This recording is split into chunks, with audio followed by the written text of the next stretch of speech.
Good afternoon, ladies and gentlemen. I would like to welcome you to part two of our three-part CFO series. Here we cover three major issues facing CFOs and finance leaders today.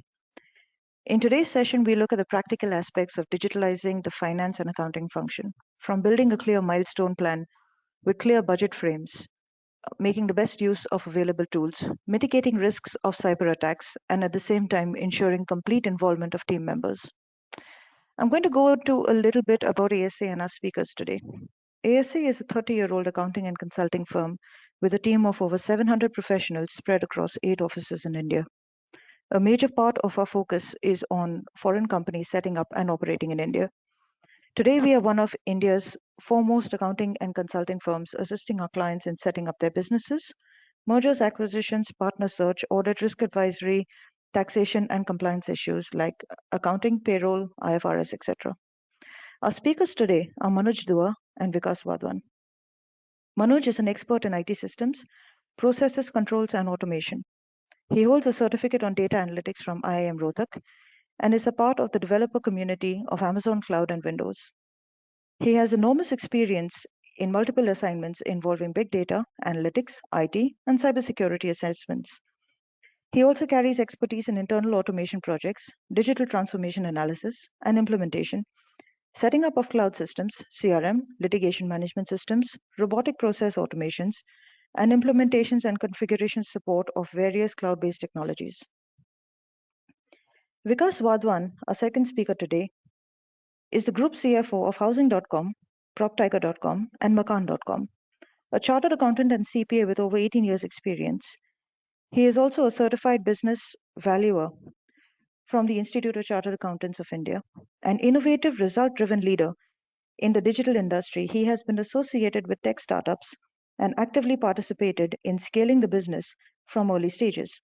He joined PropTiger.com as part of the founding team in 2011 and has been instrumental in the organic and inorganic growth of the group.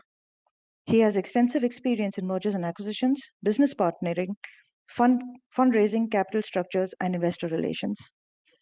Before we begin, here are a few instructions for the webinar. Please note that all participants will be in listen-only mode throughout the webinar. If you have any questions or comments, please put them in the questions section of the chat. The presentation will be followed by a Q&A, and a link with the recording of this webinar will be emailed to you tomorrow afternoon. Please note that each of these webinars have a separate link that will be emailed to you on the day of the webinar.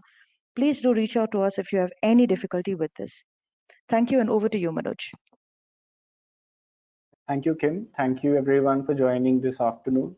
And I would also like to thank everybody who has been instrumental in setting up this series of webinars.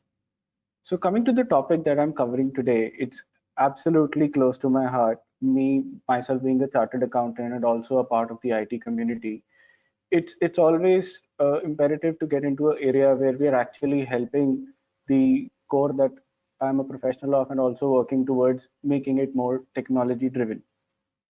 So why is it that nowadays everybody is interested towards technology? In the past few years, the digitalization drive has gone ahead like a boom. Every organization, every business industry, and even every sector is wanting to adapt and adopt technology nowadays. And specifically talking about the finance and accounting function today, we will be covering some important areas and also some tips that we will be offering you through which you can adopt, adapt, and also implement the best technologies, the best ways of moving forward, and how do you actually benefit from the whole technology drive. First of all, before I start ahead, I just want to pick up one small area that what does technology or digitalization do to anything that we pick up? I would say that technology does not change the job altogether. It just changes the way a specific job or a work is supposed to be done. Like from an old way of doing something to a new way. Just for an example, there used to be a typewriter to type things. And then came the computers when the entire process of documenting things changed around. But still, at the outside of it is that you still have to type that thing down. How is technology changing? It is evolving the way that you work around it. So Kim, can you move to the next slide, please? Yeah, thank you. So before we begin, I just want to talk about some familiar facts that all of us must have gone through during our days in the finance division. So the first point I want to pick up here is that how do you actually predict that where is your liquidity being managed? How is your liquidity being managed? Specifically in the pandemic days, I believe everybody had a struggle in managing the liquidity. You had to get into different kind of calculations and assumptions that how are you going to manage your working capitals. So this is a problem, that how do you predict that when are your collections going to come, when are you supposed to pay, and how can you manage your working capital better. Similarly, talking about payables and receivable, one of the biggest worry every CFO would have is that how do you reconcile and ensure that the payables and receivables that are standing in your books of accounts are actually what you are supposed to pay, and when are you supposed to pay them? Have you overpaid anybody? Are the overdues going out for long? Do you have that visual data point with you? Moving forward on similar lines, do you require a specific data point and you have to ask a person in your team to fetch that for you, who spends some time in preparing that data set for you every month, every week, and then only you get access to that specific data set that you can take a decision on. Further, talking about compliances, I think one of the biggest worries of any CFOs today is whether you are fully compliant or not. There shouldn't be anything that has been left out. Also, whether the compliance calculations, the return filings, the tax payments have been done in the correct manner, the correct amounts have been deposited, and your filings have also been done on time. How do you track that if you want to do that in a wholesome manner? Further, if you talk about data nowadays, data is a new oil, that a term has been coined. But are you sure that your data is protected? What was supposed to be confidential is actually confidential and nobody has access to it. And at the end, I also want to talk about one key area is how do you improve your efficiency altogether in the finance function? Are you struggling to do that? Are you feeling that the people who are working in your teams are actually spending more time on doing mundane jobs, repetitive jobs? And is there a way that you can control that cost and actually spend that manpower, that cost on something that can add value to you? So that's the, beginning that I want to start with as an eye opener, that all these are problems that all of us are facing. All CFOs have been facing these problems in the regular outset. And how can technology help is what I'm going to talk about. Kim, if you can move to the next slide. So taking forward, why is digitalization imperative? Why should we digitalize? We picked up some areas in the last slide where we spoke about that there are some issues and concerns which are there in the system which we want to solve. But how can technology solve them? So I've broken it down into three key areas, which are efficiency, information, and influence. So starting with the first area regarding efficiency, how can technology bring in efficiency? What we actually do in a digital transformation exercise, I'll just pick up from one of the examples that we have been working on. So what we did was we started to study the entire process of booking a specific sales invoice in the system. How does the process flow? How is a customer created? Then how do you create a sales order, then a sales invoice and collection? The entire process flow was studied by us, and we understood a specific transaction and tried to find out ways that how can we automate that entire transaction flow. So that's how we find out loopholes in the system, which are actually your problem areas, which can be improved through technology and increase your overall efficiency in the system. What we do in the efficiency segment is also develop new workflows in the system. There may be some areas which may be overlooked in a manual process. Like for example, you have a sales order approval mechanism. If your sales order comes to you as a physical document, you sign it, and then somebody punches this invoice in your ERP system. If there is no automated approval system within your ERP package, and what if your ordering process, your CRM process are not connected with your ERP systems? Those verifications, those checks that you have put in, only stay to the paper document and cannot be fully verified in one single system. There is no integrated system that is available. And this also gives a lot of way to identify if there are errors in the process.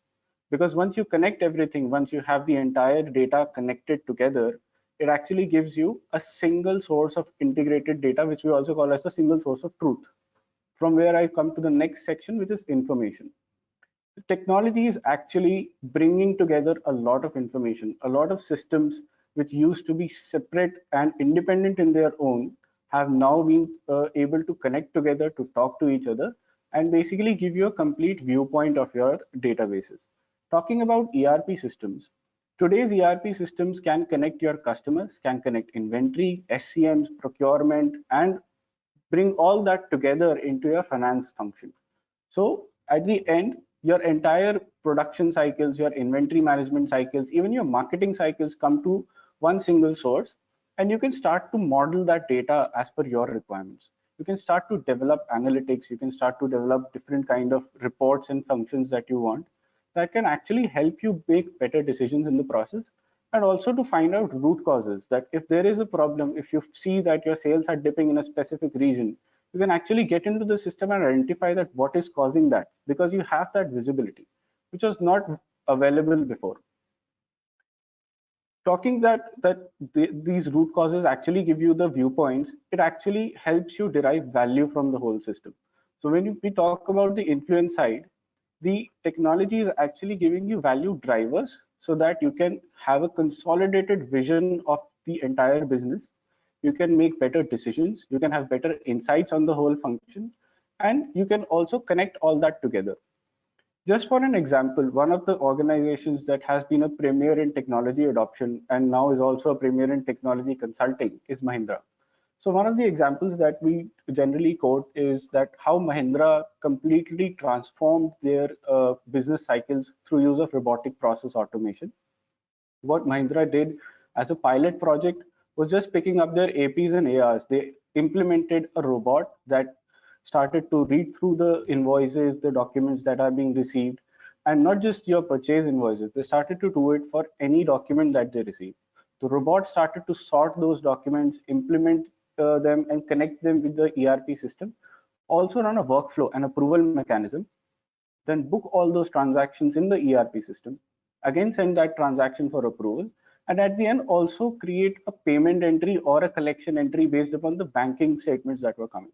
So what they actually did was picked up all these three areas. They looked at the workflows that where they are having problems, where are the areas where the data is not integrated or connected, and how can they derive value out of it. They clubbed all these three together, utilized an RPA function, and implemented one of the best AP and AR packages that started in the India initially. And today, Mahindra has been using that same RPA system to a lot of other processes as well. They have developed it to utilize it in even processes where they are running logistics businesses. So your transportation of trucks are now being monitored by an RPA function where they track the locations of the trucks and then manage your e-way bills and also your movements as per your goods registers into your ERP systems. Moving to the next slide, I'm going to talk about three key areas where we see that digitalization is possible in the finance function specifically. I'll go through each of these areas. We'll pick up some of the case studies that we have actually worked out for our clients in these areas and how they have benefited from the whole thing. Starting with the first section, which is about automation and robotics. I was just talking about RPA, robotic process automation, is actually one of the most powerful tools that any finance function should adapt. Why do we say that you need to get into integrated systems and robotic processes?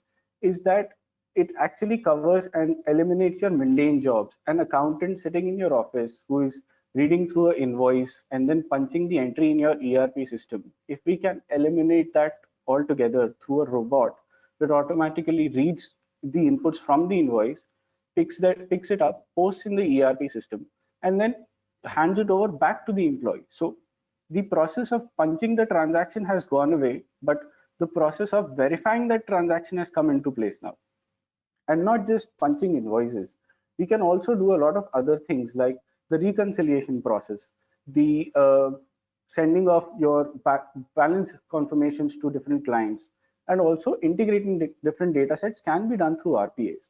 And as we see that how this thing is evolving, we also see in the next 5 to 10 years, blockchain is also going to come around and hit the specific integration aspect. Reason being that every other organization which is into technology has started to explore around blockchain systems.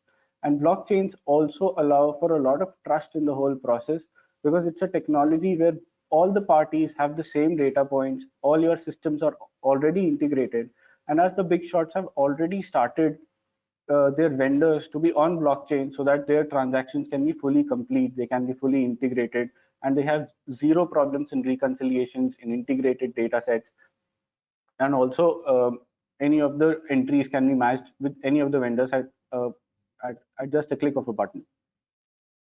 Moving to the next section about analytics and visualizations, uh, we have been through the area where all these data sets that we have were used to develop graphical charts and dashboards. However, what we see nowadays that the area of building those charts, which used to be descriptive and diagnostic, study that what has already happened, what is the current status, has gone through, and now a new set of analytics has come into the picture, which talks about predictive and prescriptive analytics. Now, what does predictive and prescriptive actually mean? These kind of analytics help you forecast and assess what is going to happen in the future based on specific variables, based on specific data points that you already have in your system. Just for an example, you run a sales analysis on a predictive model. You give your variables that how your growth is going to go up, how are your seasons going to impact, which regions are showing good movements in the pickup, and what kind of competitions are you expecting, how prices are going to change. The model will start to give you the numbers that you might see in the future. This is very helpful when you're doing a budgeting, when you're doing liquidity management, when you're actually trying to optimally use your resources in the production side, on the inventory side. This is an important tool even in the e-commerce side, where they try to manage and map that what is going to sell in the future, what is the product that's going to come up in the future. And we also see a lot of AI and ML, artificial intelligence and machine learning, taking its play in this kind of a section.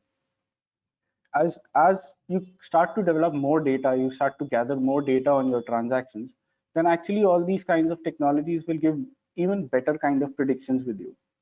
However, what we also believe that these kinds of scenarios are always top-down approaches. The management has to take a charge that we want to get into the forecasting side. We want to prepare our budgets. We want to prepare our forecast based on some logics that we can actually create and capture.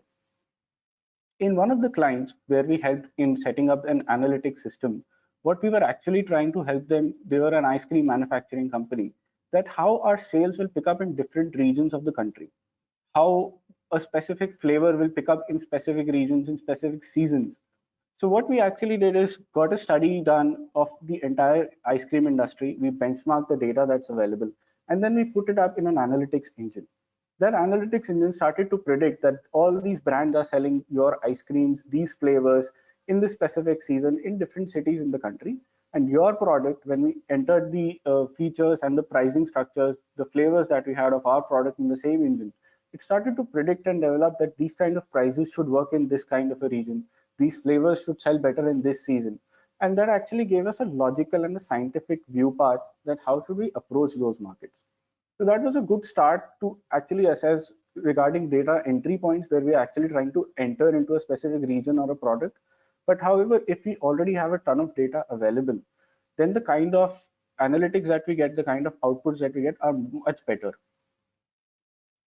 Coming to the third section regarding compliance management.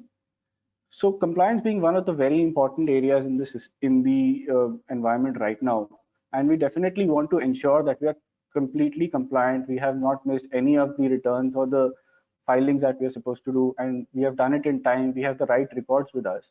It is very important that we create a risk map for us regarding what compliances we are supposed to file, to be sure that we have not missed out anything, and to also be updated about what's coming up next.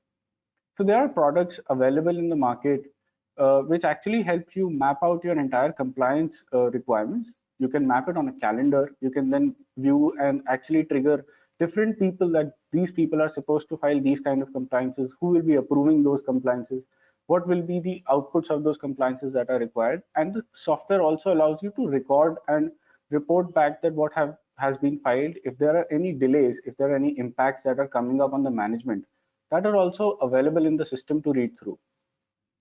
We also helped one of our clients in doing this. It was a manufacturing concern which was running into two different branches, and they were managing their compliance requirements on an Excel spreadsheet.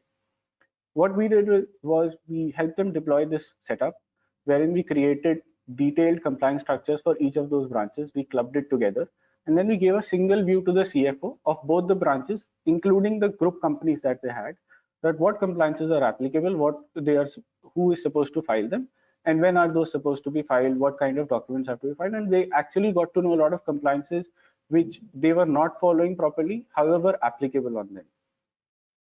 Moving to the next slide. So these are some tips that I want to focus upon, that which I think everybody can utilize through and can be very helpful when you're doing any digital transformation or a technology adoption exercise. So the first thing that I would like to pick up is to define your goals. What are you actually looking for? What kind of digital goals do you expect? What benefits are you looking for? And what are your timelines towards that? And whenever you have finalized your goals, it's very important that you also identify the champions, the person who will be going through the entire process of your digital transformation. We also suggest that during any digital adoption or transformation exercise, you should clearly define what all are your pain points, what are you going to trigger first, what all are your priorities in it, and always keep a list of wish lists that you want to pick up in the later stage. Do not pick up everything together because that might delay the entire process. And once you have finalized your pain points, your priorities, do actually tally them with the vendor who is offering you that product, because at times what you're looking for is not exactly what your technology provider is going to give you. You must always map that together. Cybersecurity is also a very important area that you should look through in the entirety of the project. And while you're selecting your product, it's also important that you see that whether it is easy to upgrade and whether you can actually integrate the product that you have picked up with different products that are already available. You shouldn't be working on a silo system where again you'll have to go through the entire wheel when you have to change or upgrade the product. At the end, I will also say that one of the most important areas in any technology adoption is how you foresee the impacts of it and how are your people involved in it. How do you implement it? That actually sums up the entire process, because what we say is that your 0.5% is your technology identification, 0.5% of the deal is how do you select the vendor, but 99% actually depends upon how you implement the technology. So on that note, I'll hand it over to Vikas to talk about his views towards how he has gone through the entire technology implementation phase. Over to you, Vikas. Thanks a lot, Manoj, and thanks ASA for hosting this event. I think Manoj, you've covered it very well and very exhaustively, and I'm sure you've given us a lot of specific pointers which we all need to think through, or a lot of use cases or specific examples which we all need to think through and see how that can be implemented. But I'll keep my focus on broadly how should we think about the digital journey, how should we start thinking about what are the use cases which can be, because it's not one size fit for all. We all need to think about all these use cases and see what fits into our organization and how that can be implemented, what are the benefits which can be achieved. So just to start, I mean, first of all, uh, digitization of finance function, it's not a standalone project to start with. Rather, it needs to be looked into in line with our overall digital transformation journey of the entire business or organization.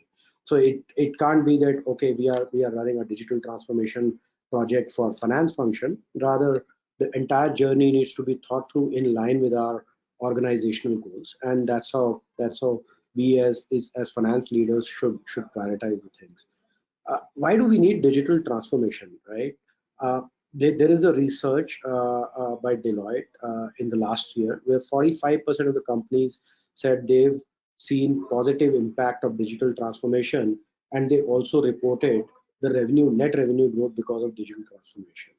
89% of high-tech CIOs expect the use of digital channels in terms of reaching out to the customers, connect with the customers, which is we all know that in the last 18 months or so, from the onset of pandemic, we all are connecting with our customers, our vendors, our colleagues through digital channels. So the need cannot be re-emphasized more. This is a Gartner study from last year.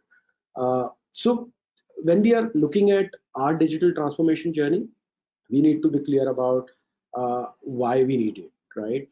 We need to evaluate whether this digital transformation, especially in the finance function, is it because of regulatory changes, something what was pushed to a lot of businesses through the implementation of GST, where businesses were forced to implement a lot of digital tools and technology to upgrade their internal finance function.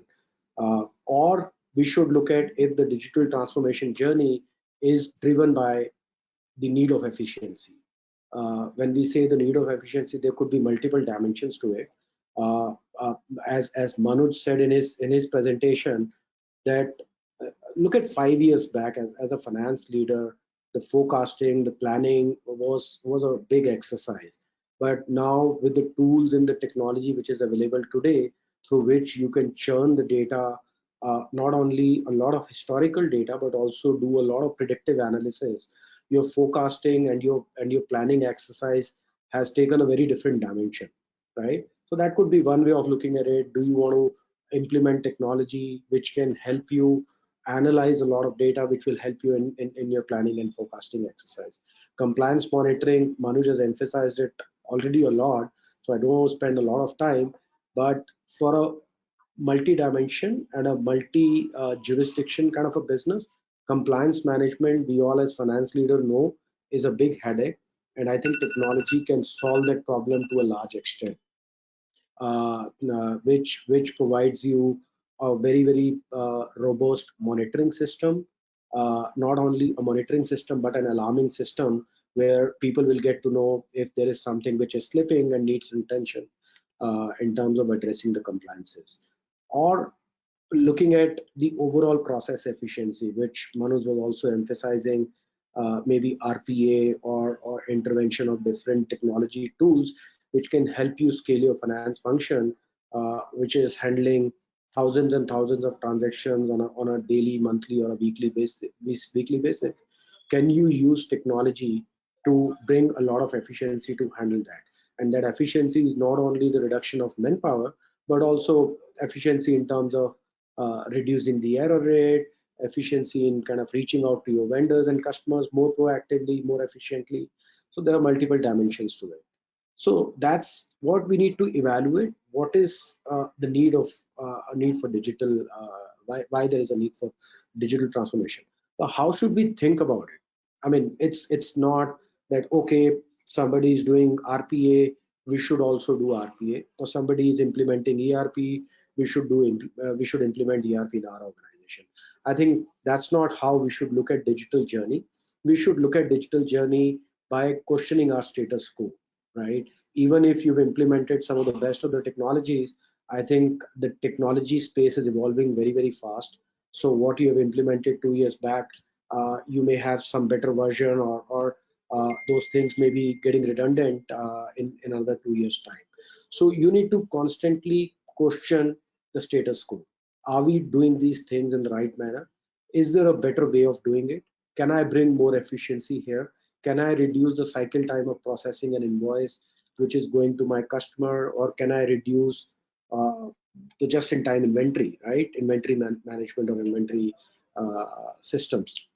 That's how we should constantly question our existing processes and look at the opportunities how we can improvise those processes to bring efficiencies.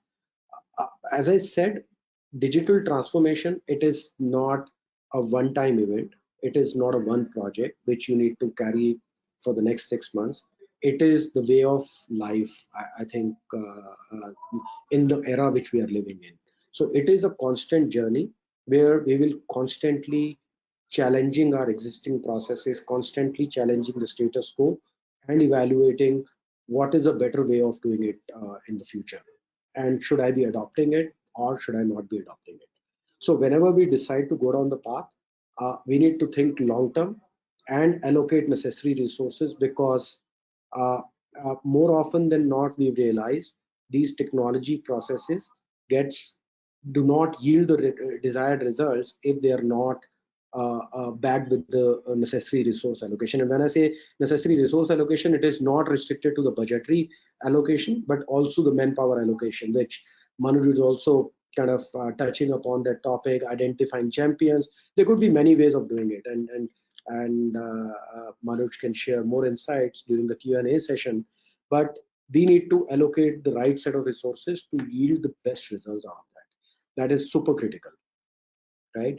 Uh, Another very important thing, whenever we are looking at a project or a digital transformation or digitizing any processes, we need to be very clear what are the objectives we want to achieve. As I said, we shouldn't be doing something.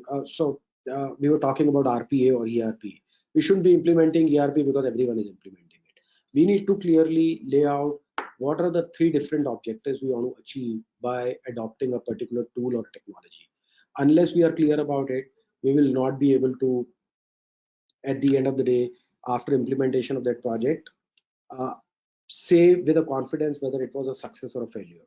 And failure is part of any journey, whether it is digital transformation or anything. So be ready for that.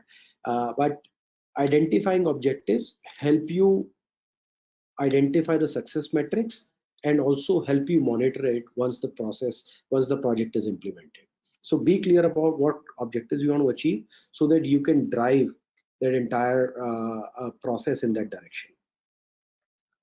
Another very important thing which we all need to keep in mind when we are looking at digital transformation journey is uh, any particular project does not impact one particular aspect. It may have a second order and a third order impact.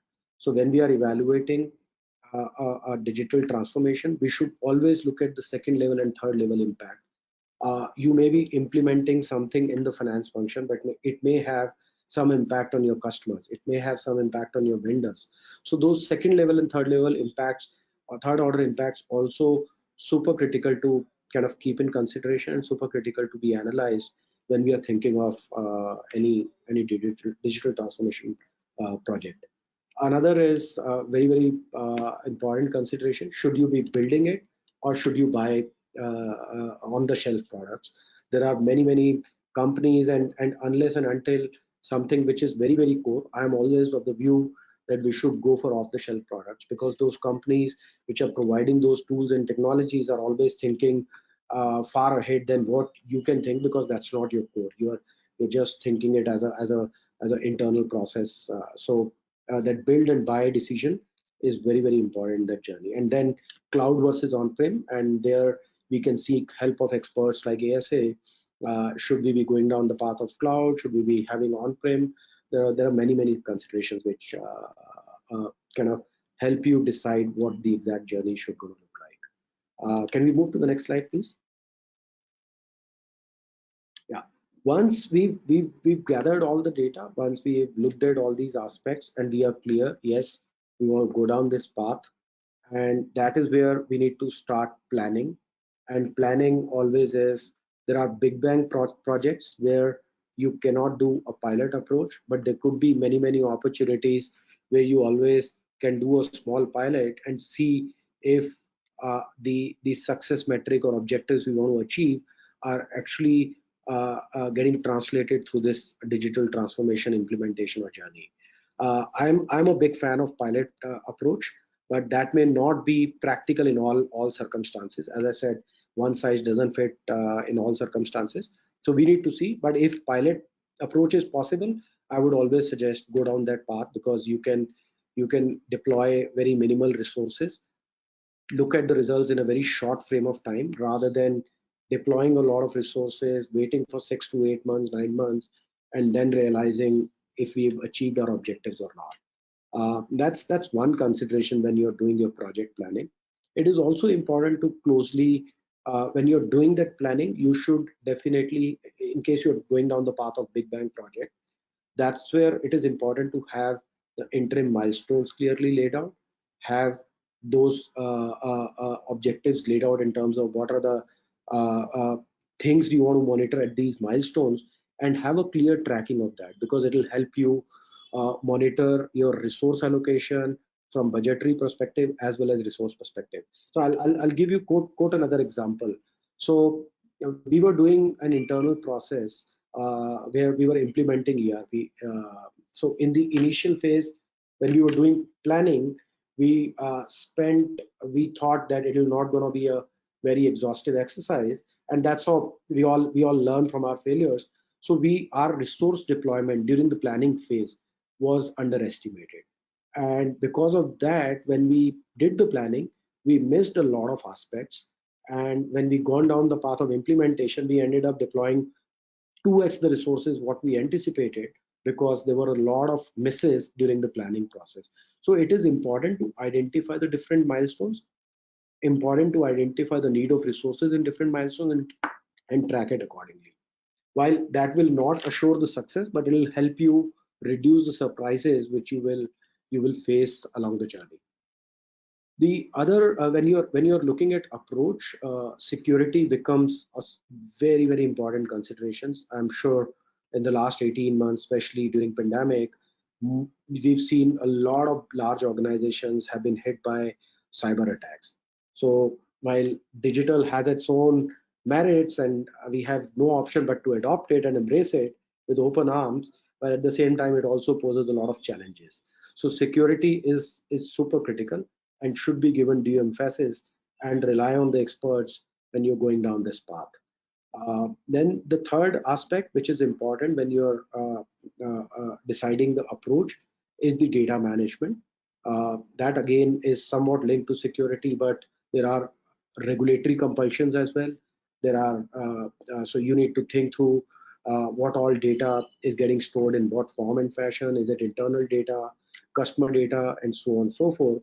Accordingly, you need to design your retention policies, data retention policies, data archival policies. And now with GDPR, and now we're going to have in India our own data protection laws, that needs to have consideration when you're deciding the approach, because you cannot go wrong in this particular aspect.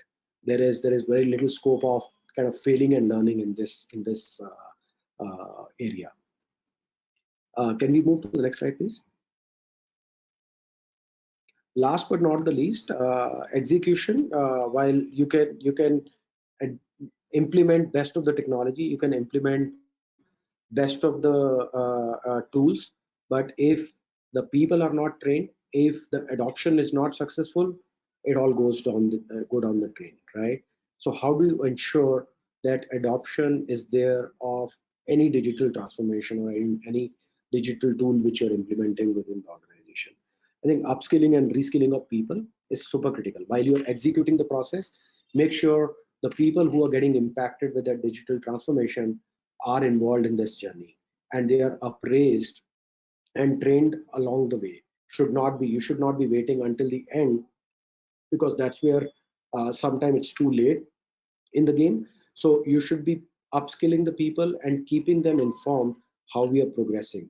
So one thing which we learned in our one big project was, while we were completing the module by module implementation, we did a lot of road shows with the impacted population, that this particular module is completed, this is how it is going to look like in the live environment and production environment, and sought a lot of feedback from people. This not only helps you make your product robust, but also when people get involved in this journey, they adopt it with more open mindedness, and that's where half the battle is won. So upskilling, reskilling, and then driving the change to achieve the desired outcome, which is the adoption. Sometimes it's through softer means, what I was talking about, keeping them informed, doing a lot of roadshows, but sometimes brute force as well, right? There's always like, should you be doing ERP as a parallel process, or should you be doing a cutoff kind of an approach, which is a brute forced implementation of ERP? So these are the things which you need to pay proper consideration when you're going down the path of execution. And then, as I was saying, when you're deciding the approach or evaluating the digital transformation journey, it is important to have success metrics and clear objectives in place. When you have implemented, it is all the more important to evaluate and see if you have achieved those results or not. That's where I will end my commentary, and Kim, over to you. Thank you so much, Vikas and Manoj. Um, for everyone who's joined us, Manoj, in fact, is the reason why we managed to digitize during the lockdown. And after practically helping our company do this, he is also the one who is now helping our clients do the same. So we're going to move into Q&A right now. And Manoj, over to you for a few of the questions. Thanks, Kim. There have been some questions coming through. I think this one can go to you, Vikas. So there's a question in here that how do you think that the role of a CFO is changing around due to technology? A very pertinent question. I think the role of CFO and not only CFO but every finance leader is changing. So if I look at my journey 10 years back, I mean the job of a finance leader or a finance person was more on analyzing a lot of data, being the custodian of assets, and ensuring your accounting policies, frameworks, controls are up to the mark. But now I think with a lot of tech intervention, digital intervention, a lot of these things have gone down the path of automation, and a lot of bandwidth is freed up for the finance leaders, and that is where we all have been spending a lot of time for the business as business partners, looking at the growth, looking at the strategy, and participating as a very sharp, objective, data-driven leader, helping business grow in that direction. And it also leads to analyzing, planning, and forecasting.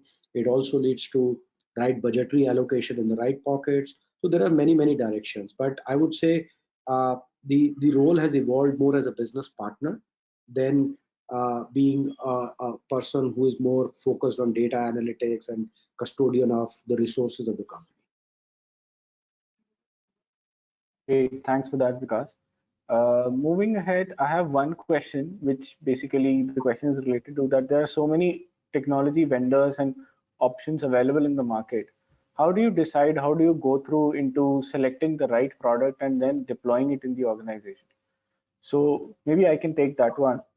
So whenever you're doing for a technology selection or a vendor selection, I would specifically recommend that before you move to the selection part, you first of all document and record that what all are you looking for, what all are your pain points. I would say it's always better to understand the process that you're willing to automate and where do you think the problem statement arises from.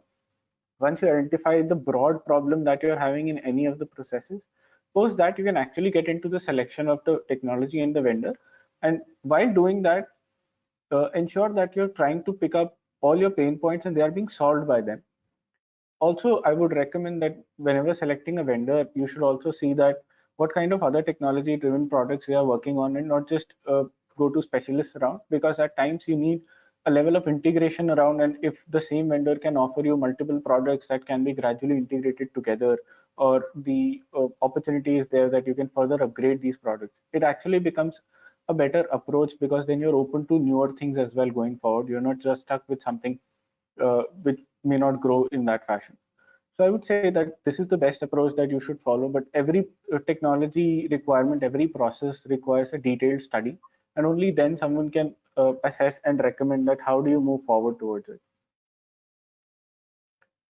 Okay. Yeah, Okay. so Manoj, if I may just add to that, I think while what you said is super critical, but at the same time, I think whenever we are onboarding a vendor, yes, we should do the technical feasibility and also the reliability of the vendor, but we should always run the vendor reliability, or what do you call vendor dependency test, what we say internally. Sometimes we underrate that because, okay, this being a very large vendor, he's been serving 10 other organizations. We underrate that the importance of that. But it's important. Every organization is different. The need of every organization is different. The technology framework which we adopt is also very different. So we should, in our environment, in our need system, evaluate how reliable this vendor solution or vendor technology or vendor product will going to work in our ecosystem. So that's very critical. That's great. That's actually a very important aspect that should be looked upon always. Um Moving on to another question. So there's a question asking that we are just starting to automate and we want to assess that what are the things that you believe should be the first things we should pick up and the easiest ones to start the driving approach. Would you like to take that, Vikas? Sure. So Manoj, as I said, it's not one size fit for all. I cannot be prescriptive here in terms of, okay, you should be looking at implementation of either ERP or probably integrating deeper with the GSTN system. I think you need to go back and assess the need of automation in your organization. And as I said, the digitization of finance function is not a standalone thing. It is part of the overall digital transformation journey of the organization. And where you are in that journey, basis that you need to decide what are the things which are up for digital adoption, and how do you prioritize that. But in terms of the framework, how we should be thinking, I think one is you should keep on questioning the status quo. And when you question the status quo, you identify and pick up a lot of ideas which may have impact on the organization. And depending on the impact on the organization and the resource deployment which is needed, you can do prioritization, what you can pick up first and what you can pick up next. That's one framework which you can adopt. The other framework which you can look at is why there is a need of digital transformation. Is the need because of the regulatory changes that, okay, e-invoicing has become mandatory for me. I have no option but to adopt it, right? And I have to upgrade my systems internally. I have to make sure my customers are accordingly integrated and aligned to fit into my ecosystem, and so on and so forth. Or is it my compliance environment is so complicated that I have no option but to adopt some kind of a digital dashboarding, alarming system to monitor compliances? Or is it a pure efficiency driven approach where you have many processes, you pick up the most voluminous processes and say these are up for digital transformation to bring more efficiency in the ecosystem?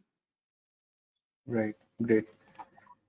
That's actually very important that, as you said, that no size fits all. You have to actually study through the organization's processes, and only then we can assess what's the best way forward towards digitalization.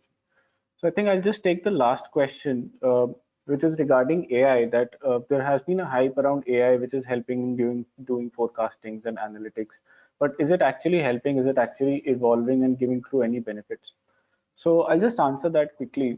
So AI is nothing but basically a study of the data that you already have. So AI runs on the databases, the data sets that you have already created based on some specific rules and algorithms that are set up in the technology framework.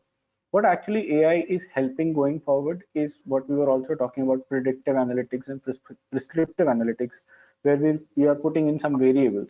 AI has also started to evolve those variables going forward. Even those variables can then be predicted by the AI engine. So basically, you are putting in that the season changes in these kind of scenarios, or these cities actually the prices go up in this kind of months for your raw material. The AI starts also to understand based on your previous data and starts to update those variables as well. So your dependence upon giving the best inputs to the system also gets reduced. So how it overall impacts is that even your predictive numbers get more refined and closer to the actuals, but they can always get closer to a specific number. They'll never be fully accurate because technology even has its own limitations. Nobody had could have ever predicted before the pandemic that something like this would happen to the business. So this is an unthought of variable that came into the picture, and the predictions always can go change through based on different variables that come. So AI is actually helping through a lot in the predictive analytics. It's still not on the complete developed stage. It's still in the process of being harnessed to the fullest power, but gradually it is coming out and showing good results in different fields, not just analytics, but also different areas like chatbots, or even areas where we are talking about IoTs. AI is actually helping a lot in the manufacturing sector. So there is a lot of opportunity around AI, and which definitely the finance function can also harness going forward. So I think that would be all from the questions. Back to you, Kim. Thank you so much, Manoj and Vikas. This was an excellent session. Um, Thank you once again for all of your inputs and for taking us through the entire process of turning this into a success. Um, to the audience, we're going to be circulating a summary of the discussion points today, and um, we're going to be circulating the recording as well. So this should hit your inboxes tomorrow. Looking forward to that. And let's see you. I hope you join us for our next one, which is next week on taxation. See you then. Thank you so much, everyone. Thank you, Thank everyone. you.